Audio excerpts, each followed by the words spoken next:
Magandang gabi po sa bawat isa. Another week at another midweek celebration po. Kaya tayo po ay patuloy po na umawit at magpuri sa Panginoon kahit po sa kanilang mga tahanan. Sabayan niyo po kami ang bandang Gracefield para awitan ng Panginoon.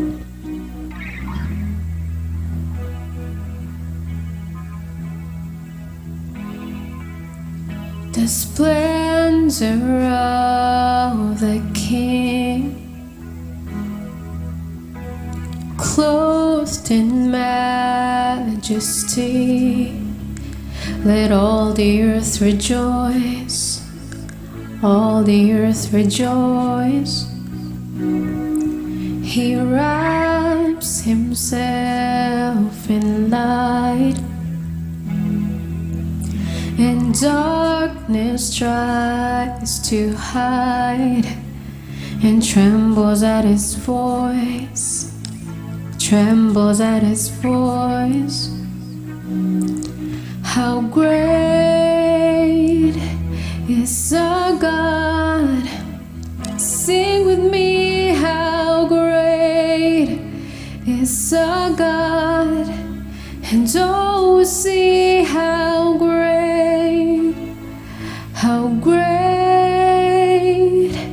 is our God.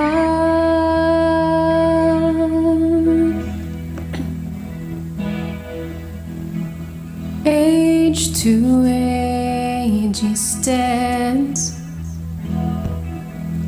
and time is in his hands. Beginning and the end, beginning and the end. The Godhead three in one, Father, Spirit, Son, the Lion and the Lamb, the Lion and the Lamb. How great is our God! Sing with me, how great is our God! And oh, see how great is our God!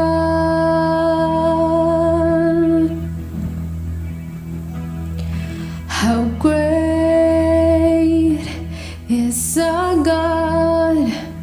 Sing with me, how great is our God! And oh, see how great is our God.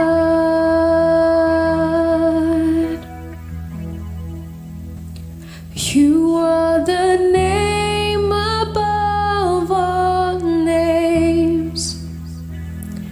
You are worthy of all praise, and my heart will sing how great is our God.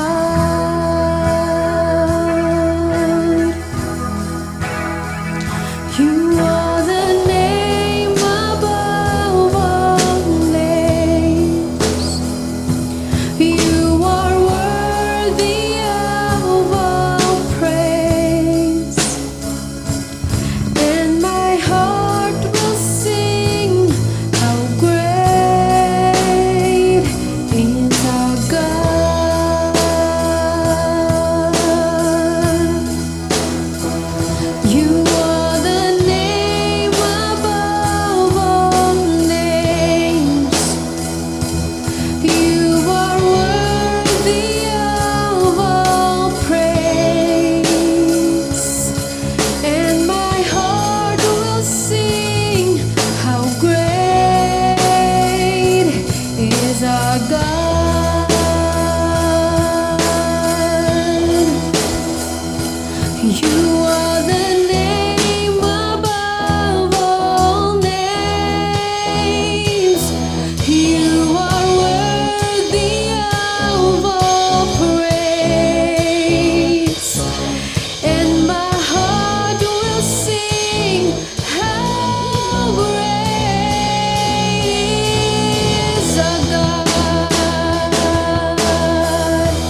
How great is our God? Sing with me, how great is our God, and all will see how great is our God.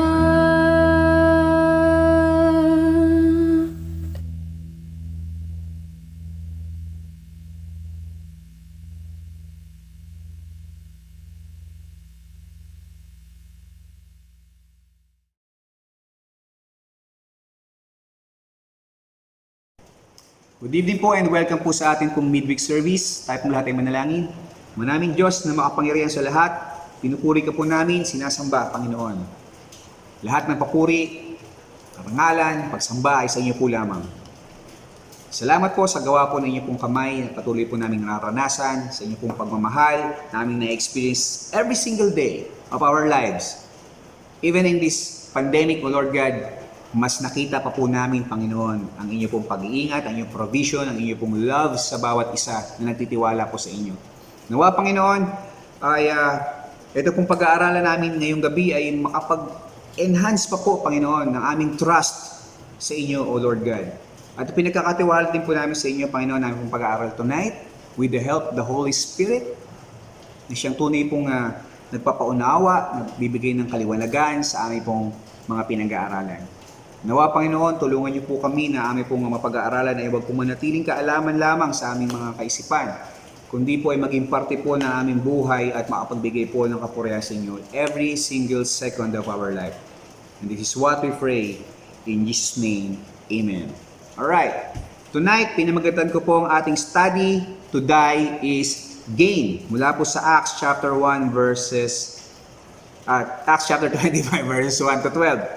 Alright, kasi para siyang, di ba pastor, galing ng Philippians yan. Anyway, natapos na po ang break natin ng series ng Acts chapter 24. Last Wednesday with a nice message from the Lord mula po kay Ate Kata. Now, before po tayo mag-proceed, naalala ko lang po, no, dati po, taga-Manggahan po kasi kami before. Meron pong bukid doon, bukid. At yung bukid po na yon, naging malaking part po siya ng paghubog sa akin bilang bata. Bata. As in bata pa kami noon, maliliit pa kami noon. Cute pa ako noon. Ngayon, na-cute na. So, ayan. Kapag lalo po pagdating ng hapon, nagsisilbi po talaga ang playground sa amin yung bukid na yon. So, may mga puno doon. Nasubukan namin doon sa mga puno na magtali ng lubid. Tapos, may isang sako kami. Tapos sa magkabilang dulo ng lubid, itatali namin yung magkabilang dulo ng sako to form a swing or duyan. No? Duyan. Meron kaming duyan, mga bata. So, syempre, bilang mga bata, mga 6 to 10 years old lang kami, no? Mga nagtutulakan yun, no, una ka na, para matesting kung matibay. Syempre, takot eh. Natatakot kami kasi syempre, mamaya mahulog kami, ikaw muna. Syempre, lumalakas ang loob mo pag nakita mo, uy, working gumagana Okay hindi siya nahulog Ako naman. Parang ganun, di ba? Mga bata eh. So, noong una, syempre, tutulakan kami, takot kami. Pero the moment The moment we took courage to take the first ride, na-enjoy na namin siya. Hindi na namin namalayan na nakapila na kami at nag-uunahan na pala kami maya-maya. No, ako naman. At hindi po nangyari na kami ay nag-uunahan. Hindi mangyayari na kami pala ay nag-e-enjoy na habang tumatagal yung paglalaro namin sa duyan na ginawa namin. Kung hindi namin, if we didn't took the courage to take the first ride doon sa duyan. Masaya kaming lahat. We really can't get enough swinging sa gawa-gawa po naming duyan na yon. Ganon din po sa buhay po natin. We can't live to the fullest because we are afraid of dying. Of course, common sense naman na pag-iingat, prevention is better than any cure. Pero lahat na lang ng pag-iingat, lahat na lang ng, sa lahat ng oras, sa lahat ng buong buhay mo, hindi mo na tuloy ma-enjoy yung life mo to the fullest. Kasi yun lang nasa isip mo. Actually, nai-stress ka na dahil doon. Huwag niyo po ako ma-misinterpret ha. All I'm saying is that you can't enjoy your life because you are afraid to die. And I tell you the truth, kung hiwalay ka sa Lord, yung takot mo sa kamatayan, hindi po yan mawawala. Ito po ang bibigyan diin po natin ngayong gabi sa pag-aaral po natin mula po sa Acts chapter 25. Basahin po natin yung first 5 verses. 3 days after arriving in the province, Festus went up to Caesarea to Jerusalem, where the chief priests and the Jewish leaders appeared before him and presented charges against Paul. Verse 3, they requested Festus as a favor to them to have Paul transferred to Jerusalem, for they were preparing an ambush to kill him along the way.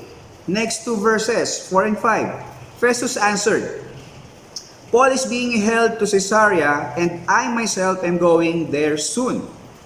Let some of your leaders come with me, and if the man has done anything wrong, they can press charges against him there.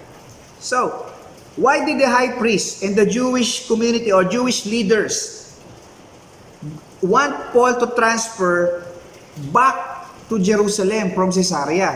Di ba? Kasi, bakit? Isipin nyo, bakit gusto na naman nila na sa Sanhedrin na naman dalhin?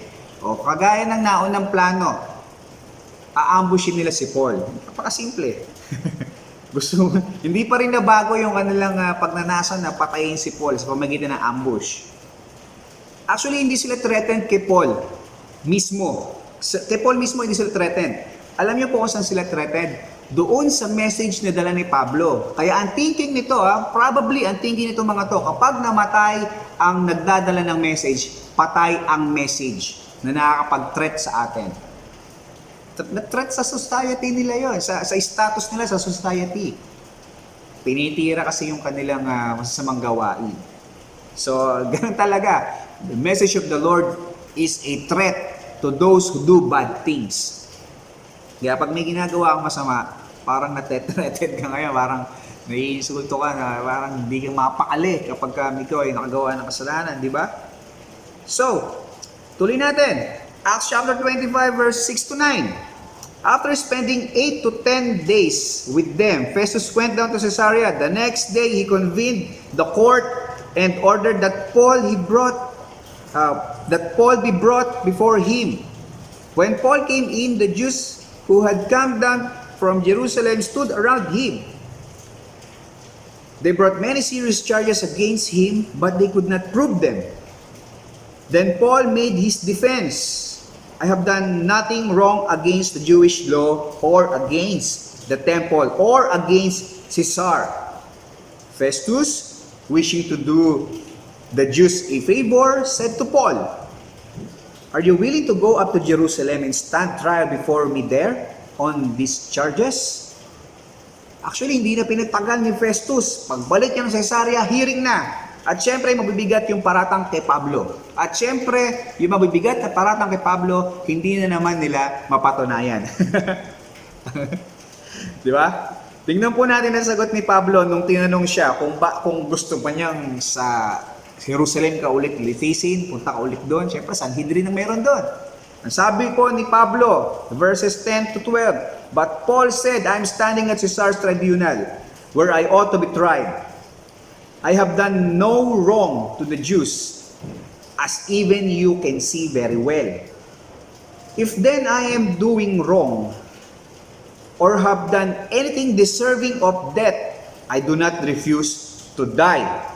But if there is nothing to what these men accuse me of, no one can give me up to them. I appeal to Caesar." After Festus conferred with his council, he replied, "You have appealed to Caesar you will go." Basta natin sa Tagalog. Sumagot si Pablo, "Narito ako sa harap ng hukuman ng emperador. Dito ako dapat litisin. Wala akong nagawang pagkakasala sa mga Hudyo at iyan ay nalalaman ninyo. Kung ako'y lumabag sa batas o nakagawa ng anumang bagay na dahil dito'y dapat akong parusahan ng kamatayan, hindi ako tututol. Ngunit kung walang katotohanan ng mga paratang nila sa akin, hindi ako dapat ibigay sa kanila. Sa emperador ako dudulog." Sumangguni si Festo sa kanyang mga tagapayo at pagkatapos ay sinabi, "Yamang sa emperador mo gustong dumulog, sa emperador ka pupunta." Grabe si Pablo. Lakas ng loob ni Pablo. Pwede siyang mapahamak sa sinabi niya sa harap ni Festus. Di ba? Kung ako si Festus, baka napikon ako eh. Grabe naman itong mama itong yabang ha. Di ba? Pero alam ni Paul, alam yung sinasabi niya. Paul was not intimidated by Festus or by the high priest or the Jewish leaders. Hindi siya na-intimidate. But Paul had courage and did not fear any of them. Sinabi ni Pablo, kung may nagawa akong kasalanan, punishable by death, I will not refuse to die. Hindi ako tutol. Very powerful statement. Grabe. Consider his faith and courage. Diba? Tignan nyo yung kanyang faith and courage. Grabe. I do not refuse to die. Yun yung pinakawalan niyang salita. Diba? Not afraid of dying. Grabe itong si Pablo. He had a complete trust sa power ng ating Panginoong Hesukristo. He's not afraid, neither life or death. Philippians chapter 1 verse 21. "For me to live is Christ and to die is gain." Totoo po yan. We can't really live until we are free from the fear of dying. Hindi talaga tayo mabubuhay hanggang hindi tayo malaya sa takot na mamatay. Masyado po tayong caught up in this life we know here on earth. Lagi ko pong sinasabi na ang ino-offer lang ng mundong ito ay ang mga bagay na magagamit lamang natin dito sa mundo habang nandito pa tayo sa mundong ito. Wala naman itong ibang ino-offer, kundi ang mga bagay na available lamang dito. No? Available lamang dito. Pero ang ino-offer ng Lord sa atin ay ang buhay na walang hanggan sa pamamagitan ng ating Panginoong Hesus. Dahil afterlife on earth is the beginning of eternity. And those who believe in Jesus, putting their whole trust in our Lord and Savior Jesus Christ, living or paglisan dito sa mundong ito is gain. Paglisan dito sa mundong ito, meaning death here, life here on earth. Yung tinutukoy. Kaya hindi takot mamatay yung mga gantong taong may naniniwala sa sinasabing to die is gain. Kasi andun yung full trust nila sa ating Panginoong Jesucristo. Madalas po umaharap tayo sa pagsubok, karamdaman, mga challenges ng buhay natin dito na meron lamang tayong kaunting courage, kaunting tapang na para bang wala tayong pananampalataya o wala tayong pagtitiwala sa Diyos na may gawa ng langit at lupa. Alam niyo po mga kapatid, that is a sign that we are not living in Christ and we are afraid of death and there is no gain in dying. Proof po yan. Siyempre, expected ng Lord na bilang good steward, aalagaan at iingatan po natin ang ating mga katawan. Pero at the same time, hindi dinesign ng Lord that we live life so cautiously that we miss the adventure of living while we are alive. Hindi natin ma-enjoy life to the fullest because of takot na takot kang lumabas dyan. Baka mamaya, papahamak ka. Diba? Ganon din po sa ating spiritual life. We can enjoy life here on earth knowing that even more life awaits after death. Ito yung mga thinking ng hindi natatakot mamatay. Kasi they know that after this life, there is even more life awaits after death here on earth. Kagaya ni Pablo, ano yung sinasabi ko dito? Resurrection. Diba? Kagaya ni Pablo. Resurrection. He preached resurrection. Kaya nga siya nililitis ngayon dahil itong mga Sadducees hindi naniniwala sa resurrection eh. Kagaya ni Pablo, he preached resurrection and lived in the power of Jesus' resurrection. Kaya buong tapang niyang sinabi na kung meron akong kasalanan na may karampatang kamatayan, parusang kamatayan, hindi ako tututol. Malakas ang loob ni Pablo sabihin ito because Paul is living his life in full trust to Jesus. Now, tayo bilang mga Kristiyano, how can we as Christians obtain such faith and such courage not to fear death? At paano sa ating buhay na darating tayo sa punto na for me to live is to Christ and to die is gain? Paano kaya tayo darating sa punto na yun? All the answer lies in trust.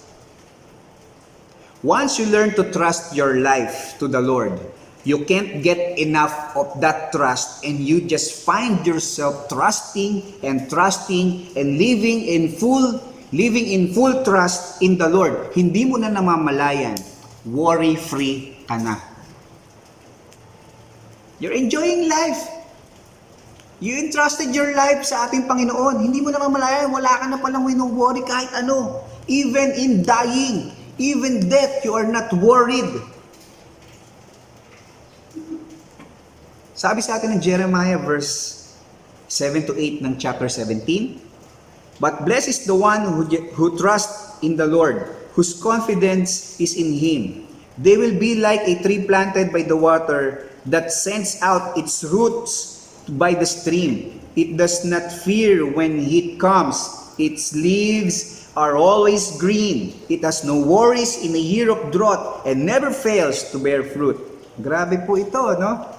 Talagang parang sinasabi talaga na kapag ka nagtitiwala ka sa Panginoon, para kang puno na nakatanim doon mismo sa source of everything you need to live. Kahit na dumating man yung tagtuyot ng buhay. Ito, pandemic. Even dumating itong pandemic, you are not afraid to die. O gaya na sabi ko, huwag niyo po ako misinterpret ha. Gaya na sabi ko, syempre, tayo ay katiwala ng Diyos ng ating katawan dito. So iniingatan natin ito. Pero dahil lang sa sobrang napaka-OA na ng ginagawa mo sa iyong buhay sa araw-araw, hindi mo na ma-enjoy yung buhay mo na dinesign ng Lord sa iyo.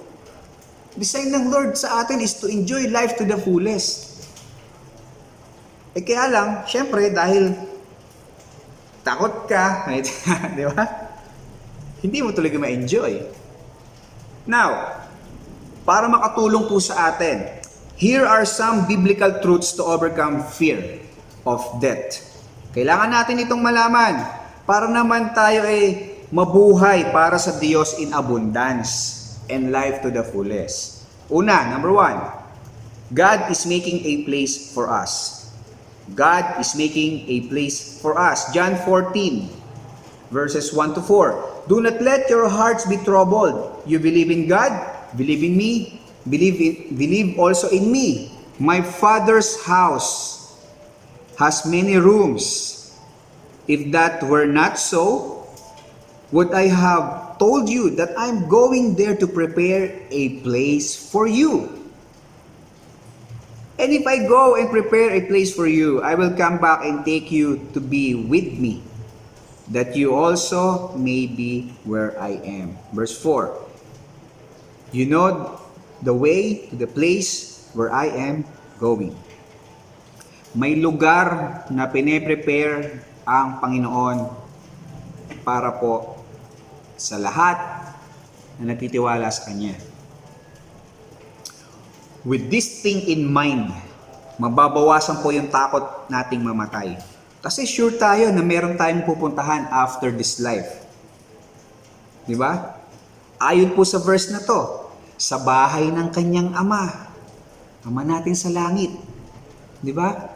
May piniprepare ang ating Panginoong Jesucristo para sa atin doon. So, mababawasan ngayon yung pangamba mo na mamatay. Naku, baka wag mo na Lord, wag mo na kasi hindi mo kasi alam kung saan ka pupunta di ba? Pero kung hindi, tignan mo kung hindi ka sumasampalataya sa ating Panginoon, sa Diyos, dapat talaga matakot ka. Kasi hindi dito sa bahay ng Ama ang punta mo pagkamatay mo. Alam mo na kung saan yon. Okay, number 2. Pangalawa po, pangalawang biblical truth to overcome fear of death. We will be with Jesus. We will be with Jesus. Romans chapter 6 verse 5. Sapagkat kung nakasama kayo ni Kristo sa isang kamatayang katulad ng kanyang kamatayan, tiyak na tayo ay makakasama rin niya sa muling pagkabuhay na katulad ng kanyang muling pagkabuhay. Nice, very good. Napakagandang verse. Bili niyo po face to face, makakasama na natin ang ating Creator. Tanungin niyo po yung sarili ninyo.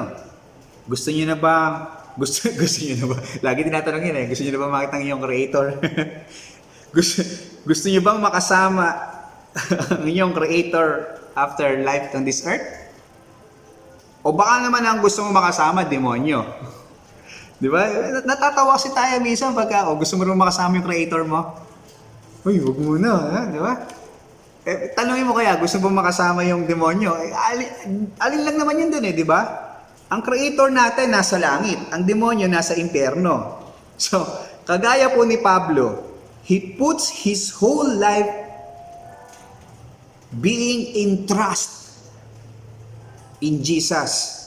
At di siya takot mamatay kasi kung mamatay man siya, masaya pa siya kasi makakasama niya na ating Panginoong Yesus. Face to face. Tanggal na ang problema, kasama ko na ang Diyos. Di ba? Why worry? Kaya ganun din po tayo. This will help us to calm ourselves. Natatakot tayo sa araw-araw natin pinagagawa. Natatakot tayong mabuhay. Natatakot tayong mabuhay ayon sa gusto ng Panginoon. Living life in the full, in abundance. So, natatakot tayo. Sa kamatayan Pero, point number 2, huwag ka na matakot. This will help you na huwag matakot. Believing that we will be with Jesus. Amen? This will help us overcome the fear of death, knowing that if we die, we will be with Jesus, not with the devil. So, siyempre, matatakot ka pag siyempre, pag wala ka sa Panginoon, dalawa lang yan, wag wala ka sa Panginoon, saka laban ka ng Panginoon, sa mga demonyo ka. Pero, knowing that you are putting your trust, your life in Jesus, after this life, you will be with Jesus. We will be with Jesus. So, nakakalma tuloy ang ating kalooban. Knowing kung saan tayo mapupunta at sino yung makakasama natin. So, pangatlong biblical truth to overcome fear of death. We will have glorified bodies. We will have glorified bodies. 1 Corinthians chapter 15 verse 42. So it is with the resurrection of the dead. The body that is sown is perishable and decays, but the body that is resurrected is imperishable immune to decay, immortal. Di ba? Here on earth, we have a body that ages. Matanda. Each year, we get older. As we can see, how that affects our bodies, nagde-deteriorate. Minsan, we can't move around, we can't do things kagaya ng mga ginagawa natin, ng mga kabataan pa natin. Not like before. Katawan natin humihina. We get sick, we get tired, and we need rest. But up in heaven, those who trust in the Lord, putting their trust in the Lord, having faith in what the Lord Jesus Christ have done on the cross of Calvary, accepting Him as our only Lord and Savior, up in heaven, we will have a glorified body. Glorified body. At etong glorified body na to, this body that never aches, never gets sick, kagaya nung kay Jesus Christ. Hindi mo na kailangan mamasahe. Yung nag-worry ka, ayaw mo sumakay ng jeep kasi baka maka-COVID ka. Ayaw mo mag-public transport kasi baka may yung katabi mo may COVID, mahawa ka. Hindi ka mag-worry kasi para kagaya ni Jesus Christ, nakalock yung bahay pero nakapasok siya. Di ba? Tumatagos sa pader. Kung saan gusto pumunta, nakakarating. Kaya kung alam mo itong katotohanan na ito mula sa Bible, mawawala ang takot mo mamatay kasi after this, ang katawan mo ngayon na nasisira, nabubulok, nagkakasakit, na iniinda mo na kung ano-ano, natakot ka, baka may mahawa ka na kung ano, hindi mahawa ang katawan mong glorified body sa kahit anuman. Magkakaroon tayo ng katawan na immune to decay, immortal. Kasama ang ating Panginoong Hesus sa lugar na pinrepare ng ating Panginoong Hesus sa langit. Isipin mo yan, kapatid. Kung yan ang nasa sa isip mo, di ba, kumakalma yung sarili mo. You're not afraid anymore of dying. Nababawasan yung pangamba mo mamatay. Pang-apat na biblical truth, to overcome fear. Para ma-overcome natin yung fear of death. Pang-apat, we will be home finally. We will be home finally. Philippians chapter 3 verse 20. Subalit sa kabilang dako tayo ay mga mamamayan ng langit. Mula rooy hinihintay nating may pananabik ang Panginoong Jesucristo, ang ating tagapagligtas. Kapag ka ganito yung thinking mo, na makakauwi na rin tayo sa wakas. We will be home finally. Kasi hindi naman talaga tayo taga dito according sa Bible, ayon sa salita ng Diyos na binasa po natin. Yan ay kung naniniwala tayo sa Bible. Di ba? Kung naniniwala tayo sa Bible, nakasulat to sa Bible, ang sabi ng Bible sa atin, hindi ka taga dito. So bakit ka matatakot mamatay? That is the only means para makauwi ka. That is the only means para magkaroon ka ng glorified body kung after we get resurrected by our Lord and Savior Jesus Christ. That is the only means na makakasama natin ang Panginoong Jesucristo. That is the only means na makakarating tayo sa lugar na pinrepare ng ating Panginoong Jesus kasama ang Ama sa langit. So bakit ka matatakot mamatay, di ba? Kasi bakit ka matatakot mamatay? Finally, you will be home with our Lord. Diba? After mo dito, makakauwi ka na. Alam niyo po, naalala ko yung kanta na Almost Home by Letter 7. Metal po ito, metal band. So, yung iba, alam ko hindi nila gusto yung metal. Pero, ayun, makinig po kayo ng iba't ibang music din para ma-enjoy niyo yung buhay ninyo. So, metal song ito, Almost Home. Search niyo po, napakaganda po ng lyrics. Sabi dyan, every day, this life grows closer to the end. Ang ganda, di ba? Very true. Totoong totoo. At the end of it, you're finally home. Parang tayo naman, nagtatrabaho. Excited ka na, lapit na, uuwi na, konti na lang. Ako lang, nagmamaneho eh. Pagka nata-traffic, ang thinking ko, konti na lang, makakauwi na ako ng bahay. So, ganun din dito. Finally, every day, this life grows closer and closer to the end. And with that truth, thinking, ganyan ang pumapasok, ganyan ang nasa sa isip mo, na finally, malapit ka nang makauwi sa totoong tahanan mo. Hindi ba nakaka-excite pa nga? Kasi ang totoong tahanan mo is sa heaven. If you are putting your trust in the Lord and Savior Jesus Christ. If you have the relationship established by the Lord and Savior Jesus Christ. Kaya ito pong si Apostol Pablo, alam niya, if ever he will be put into death, that is a gain for him. That is a gain for him. Kaya malakas ang loob niya. Uulitin ko po. Sabi po ni Apostol Pablo, balikan po natin yung verse 11, Acts chapter 25. If then I am doing wrong, or I have done anything deserving of death, I do not refuse to die. But if there is nothing to what these men accuse me of, no one can give me up to them. I appeal to Caesar. Nakita niyo po yung sinabi ng Apostol Pablo? Kasi alam niya na kung sakali man na siya mamamatay na at talagang yun yung appointed time for him to leave this earth, na iwanan niya na, lisanin na ang buhay sa mundong ito.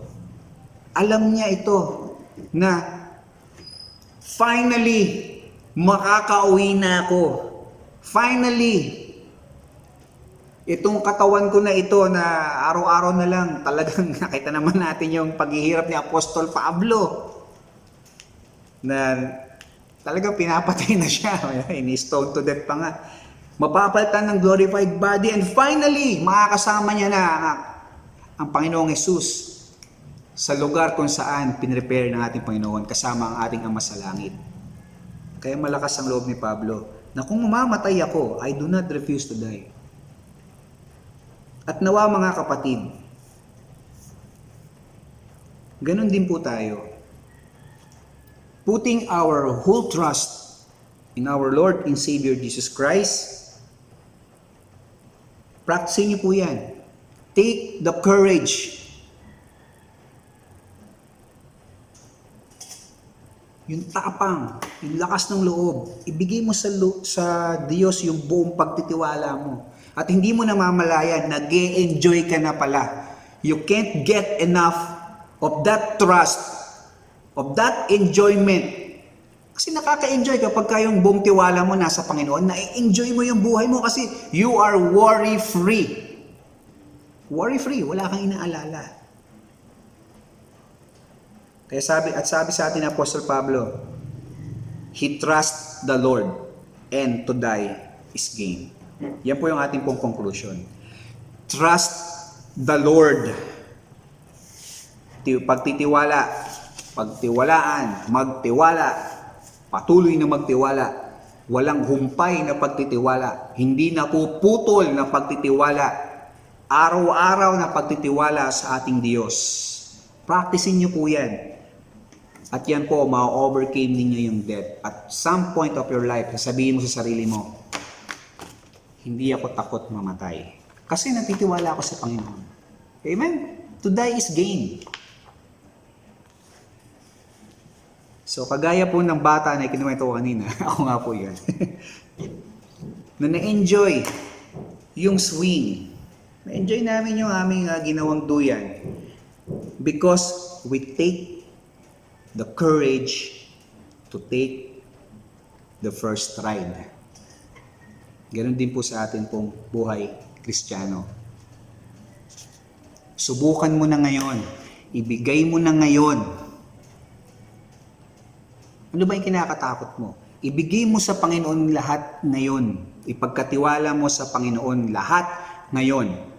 And that is the start of enjoying your life to the fullest. Tayo pong lahat ay manalangin. Ama namin Diyos na mapangyarihan sa lahat, kami po ay nagpupuri at nagpapasalamat for this evening that you have entrusted unto us. Thank you so very much, O Lord, for the message, for the love, for your unconditional love, Panginoon. Salamat po. At nawa, Panginoon, na aming pong mga napag-aralan ngayong gabi ay huwag pong manatiling kaalaman lamang. Help us, O Lord. Remind us each and every time, Lord God, na makakalimutan namin ang aming pong mga pinag-aralan. Na kami po ay makapamuhay po ayon po sa inyong pong kalooban. We want to live for you. We want na lumago ang aming relasyon sa inyo, Panginoon. Kaya salamat, Lord, sa ganitong klase mga aralin na nakakatulong po sa amin na makapamuhay po ayon po sa inyong kalooban. Salamat po, Panginoon, and dalangin po namin, Panginoon, ang aming mga kapatid na may karamdaman. You're the healer, and you know very well what you are doing. Nagtitiwala po kami sa kilos po ng inyong kamay. Tulungan niyo po ang bawat isa, Panginoon, na nasa karamdaman na magtiwala po sa inyo. At matutunan nila, Panginoon, ang mga bagay-bagay na nais niyo pong ipakita sa kanila pong sitwasyon. Ganoon din po sa bawat isa na nakapakinig po ng mensaheng ito. Kung ito po ay naging pagpapala po sa amin, tulungan niyo po kami na maibahagi po ito sa mga nangangailangan, sa mga wala pa pong relasyon sa inyo, sa mga takot mamatay because they don't know you. They don't know the Lord and Savior of mankind. Salamat po, Panginoon, sa wonderful truth tonight. Nawa, napangiti po namin kayo diyan po sa inyong pong trono sa langit. And this is what we all pray in His name. Amen. Good evening po and see you soon.